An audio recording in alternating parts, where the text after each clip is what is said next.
Bhogapuram airport credit ను తన ఖాతాలో వేసుకోవడం కోసం సీఎం చంద్రబాబు చేసిన ప్రయత్నాలు వికటించాయి. బాబు విజన్ అంటూ డప్పు కొడదామనుకున్న టీడీపీ సోషల్ మీడియా స్కిట్లు బూమరాంగ్ అయ్యాయి. భోగాపురం ఎయిర్పోర్ట్ లో చంద్రబాబు పాత్ర ఏంటో చెప్పాలని నెటిజన్లు వేసిన ప్రశ్నలకు టీడీపీ నేతలు సోషల్ మీడియా తెల్లముఖం వేస్తోంది. భూసేకరణ నుంచి మౌలిక సదుపాయాల వరకు అన్ని వైఎస్ జగన్ హయాంలోనే జరిగినట్లు ఆధారాలతో సహా ప్రజలే నిరూపిస్తూ ఉండడంతో చంద్రబాబు అండ్ కో క్రెడిట్ చోరీ స్కిట్ అట్ ఫ్లాప్ అయింది. నవ్విపోదురు కాక నాకేటి సిగ్గు అన్నట్టుగా ఉంది తెలుగుదేశం పార్టీ నాయకులు వారి సోషల్ మీడియా తీరు. భోగాపురం ఎయిర్పోర్టు నిర్మాణానికి ఒక్క ఇటుక కూడా వేయించని సీఎం చంద్రబాబు, తెలుగుదేశం పార్టీ నేతలు వైఎస్ జగన్ చేసిన కృషి క్రెడిట్ కొట్టేయడానికి మాత్రం నానా తంటాలు పడుతున్నారు. చంద్రబాబు వల్లే ఎయిర్పోర్టు కల సాకారమైందని ఒక అబద్ధాన్ని ప్రజల్లోకి పంపాలని ప్రయత్నించి చివరాఖరికి బొక్క బోర్లా పడ్డారు. 2014 నుండి 2019 వరకు 5 ఏళ్ల పాటు చంద్రబాబు ముఖ్యమంత్రిగా ఉన్నారు. ఎయిర్పోర్టు నిర్మాణం పేరుతో భారీ స్కామ్ కి స్కెచ్ వేసి 15,000 ఎకరాల భూములను ల్యాండ్ పూలింగ్ లో లాక్కోవాలని భావించారు. కానీ రైతుల తిరుగుబాటుతో ఆ స్కామ్ స్కీమ్ వర్కౌట్ కాలేదు.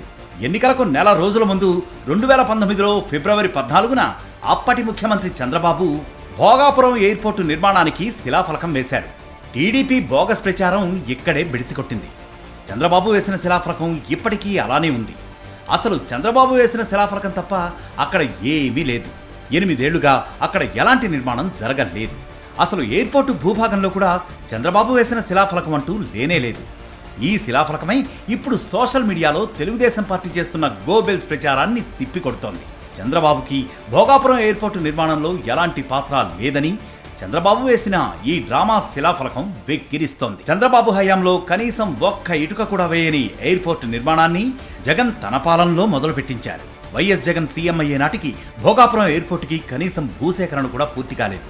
భూసేకరణ కూడా జరగకుండా సీఎం చంద్రబాబు శిలాఫలం ఎందుకు వేశారని నెటిజన్లు ఒక పక్క నుంచి ప్రశ్నిస్తూ ఉంటే, అటు టీడీపీ నేతలు ఇటు టీడీపీ సోషల్ మీడియా వాళ్ళు ఏం సమాధానం చెప్పలేక బిక్కముఖం వేస్తున్నారు.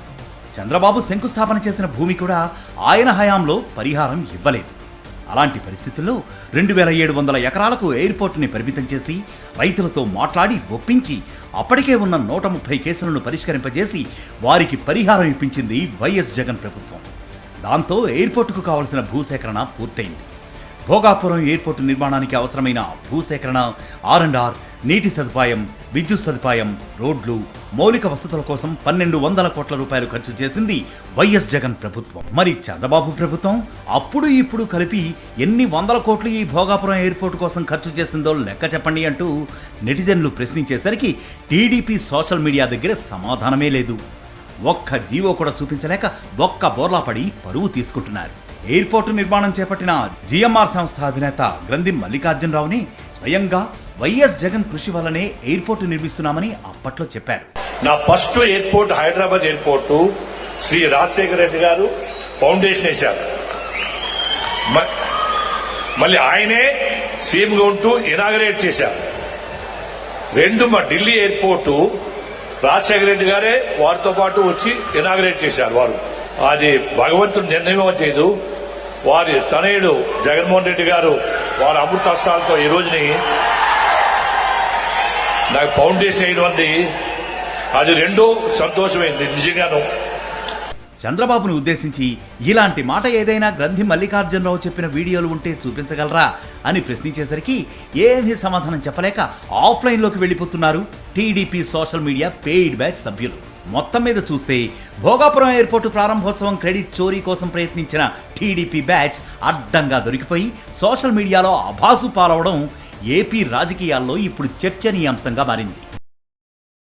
మరిన్ని అప్డేట్స్ కోసం ఛానల్ ను సబ్స్క్రైబ్ చేయండి. నోటిఫికేషన్స్ కోసం బెల్ ఐకాన్ పై క్లిక్ చేయండి.